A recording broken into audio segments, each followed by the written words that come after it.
Hello everyone, in today's video, I'm going to show you how to fix the LinkedIn no chapter problem.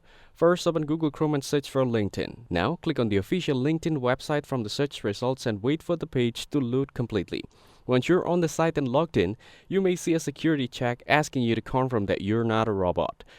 Tick the box to continue. Next, click on Verify Your Identity. This step is important because LinkedIn uses it to confirm you're a real user. Now, take your phone and open the camera app. Scan the QR code shown on your screen and follow the instructions on your phone to complete the verification process. Make sure your internet connection is stable while doing this. After that, go back to your browser and click on Sign In again. You can also choose to continue using Google account for a quicker login. Now, open a new tab and click on the three dots at the top right corner of Chrome. From there, go to Settings. Here, click on Privacy and Security from the left side. Then, select Delete Browsing Data. Now, check the box for browsing history, and you can also select cookies and cache to fully refresh your session. Then, click on Delete Data. This helps fix issues where the chapter is not showing properly. Finally, go back to LinkedIn, refresh the page, and try logging in again.